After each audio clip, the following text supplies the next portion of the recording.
Shalom, selamat pagi Bapak Ibu Saudara yang dikasihi Tuhan Yesus Kristus. Sebelum kita mendengarkan kebenaran firman Tuhan, mari kita berdoa. Bapa kami yang di sorga, Bapa dalam nama Tuhan Yesus Kristus, terima kasih kami mengucap syukur untuk segala berkat kemurahan-Mu, penyertaan-Mu yang ajaib yang Tuhan selalu nyatakan bagi kami. Kami ada saat ini karena anugerah-Mu, dan kami bersyukur untuk semua berkat rancangan Tuhan yang baik atas kami. Saat ini kami mau mendengarkan sabda firman-Mu. Urapilah kami supaya kami mengerti dan mentaati akan setiap kehendak-Mu. Dalam nama Tuhan Yesus kami berdoa. Haleluya, amin. Saudara yang dikasihi Tuhan, ayat firman Tuhan saat ini terdapat dalam kitab Amsal pasal yang ke-16 ayat yang ke-9. Tertulis demikian. Hati manusia memikir-mikirkan jalannya, tetapi Tuhanlah yang menentukan arah langkahnya. Saudara yang dikasihi Tuhan, sebuah penelitian dari University of Scranton menemukan bahwa sekitar 80% orang gagal mempertahankan resolusi atau rencana tahun barunya pada minggu kedua di bulan Februari. Banyak dari kita yang seringkali bersemangat ketika memasuki tahun baru. Kita membuat rencana-rencana yang besar, tapi ketika ada tantangan, ada situasi yang sulit yang tidak sesuai dengan harapan kita, maka kita mulai kehilangan komitmen. Dan kita tidak lagi berjalan sesuai dengan rencana. Tapi ada kabar baik saudara buat kita. Mungkin kita gagal, mungkin kita kehilangan semangat, tapi firman Tuhan adalah penyemangat kita untuk menjalani kehidupan. Setiap rencana dan resolusi kita bawa di hadapan Tuhan. Kita doakan dan minta tuntunan Tuhan agar semuanya berjalan dengan baik dalam pimpinan Tuhan. Bicara tentang rencana atau resolusi, kita biasanya akan menghadapi satu pertanyaan. Apa langkah kita ke depan? Apa yang harus kita lakukan di hari-hari besok? Apa yang mau kita kerjakan di sepanjang tahun ini? Dalam menjawab pertanyaan itu, saudara, kita perlu untuk senantiasa menyerahkan hati dan pikiran kita, keinginan-keinginan kita kepada Tuhan, agar rencana Tuhan dan rancangannya itu yang kita mengerti dan kita ikuti sehingga terjadi dalam kehidupan kita. Dalam Amsal 16 ayat 9 ini tertulis, hati manusia memikir-mikirkan jalannya, tetapi Tuhanlah yang menentukan arah langkahnya. Tuhan tidak melarang kita untuk membuat rencana.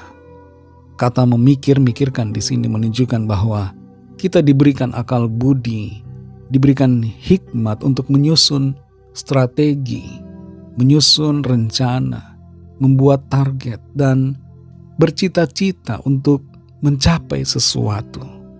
Tapi perlu kita mengerti satu kebenaran, bahwa bagaimanapun juga rencana kita perlu menyerahkan semuanya kepada Tuhan dan bersikap rela agar rencana Tuhan itu yang terjadi atas kita. Sebab ada kalanya kita membuat rencana yang tidak sesuai dengan apa yang direncanakan Tuhan. Itu sebabnya di dalam ayat ini dikatakan, tetapi Tuhanlah yang menentukan arah langkahnya. Tuhan bisa mengubah arah langkah dan rencana kita. Bukan untuk maksud menggagalkan dan bukan bermaksud untuk menghancurkan kita. Tapi tujuan Tuhan adalah menghindarkan kita dari bahaya dan membawa kita kepada tujuan yang lebih mulia. Saudara yang dikasihi Tuhan, di awal tahun ini mungkin ada di antara kita yang masih bingung memikirkan hari-hari ke depan, apa yang harus kita lakukan. Masih bingung ingin membuat rencana apa. Atau sama sekali memang tidak punya rencana, karena sudah terbiasa hidup tanpa rencana. Bagaimanapun kondisi kita saat ini, mari serahkan semua situasi kita, rencana, keinginan, kerinduan kita, mimpi-mimpi kita kepada Tuhan. Bagi saudara yang sudah punya dan sudah membuat rencana, berikanlah ruang kepada Tuhan untuk mengoreksi atau mengubah rencana kita kapan saja, kalau memang rencana itu tidak sesuai dengan kehendaknya. Berencana boleh, tapi kita perlu memiliki hati yang juga berserah kepada rencana Tuhan. Jangan mengkhawatirkan hal-hal yang di depan, tapi mari kita buat langkah pertama pada hari ini. Tuhan yang menentukan arah langkah kita akan memimpin kita dalam setiap langkah-langkah kecil yang kita lakukan di hari ini. Bagi kita yang sudah terbiasa memakai GPS seperti Google Map atau Waze, kadangkala ketika kita salah arah, maka aplikasi ini akan melakukan recalculating, memberikan arah baru, memberikan alternatif jalan yang baru. Demikian pula dalam perjalanan hidup kita. Jangan takut ketika kita melangkah, membuat rencana, sebab Tuhan akan mengintervensi kita yang selalu berharap dan setia kepadanya.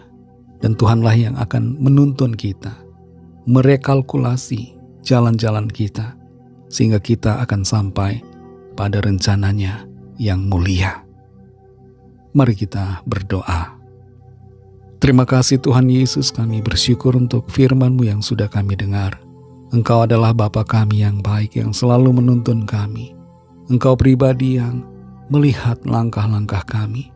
Dan Engkau memberikan tuntunan, intervensi ketika kami salah melangkah. Engkau menuntun kami ke jalan-jalan-Mu yang benar, agar penggenapan rencana-Mu itu terjadi dalam kehidupan kami. Terima kasih Tuhan untuk firman-Mu yang memberikan kami kekuatan. Berikan kami hikmat Tuhan untuk merencanakan hari-hari di depan dalam kehidupan kami, supaya rencana kami berkenan di hadapan-Mu, dan mampukan kami untuk berjalan di dalam rencana-Mu yang baik. Terima kasih Tuhan, kami bersyukur untuk firman-Mu, bersyukur untuk tuntunan-Mu bagi kami, bersyukur untuk pemeliharaan-Mu yang ajaib atas kami semua. Berkatilah kami di sepanjang hari ini, berkat-Mu atas kami dalam segala tugas dan aktivitas yang kami kerjakan. Lawatan-Mu Tuhan kami percaya terjadi bagi kami. Yang sakit disembuhkan, yang lemah dapat kekuatan baru, yang susah dihiburkan dan yang sedang dalam persoalan mendapatkan jalan keluar yang ajaib. Terima kasih Tuhan, kami serahkan semua ke dalam tangan kasih-Mu. Dalam nama-Mu yang kudus, nama Tuhan Yesus Kristus kami sudah berdoa dan mengucap syukur. Haleluya. Amin.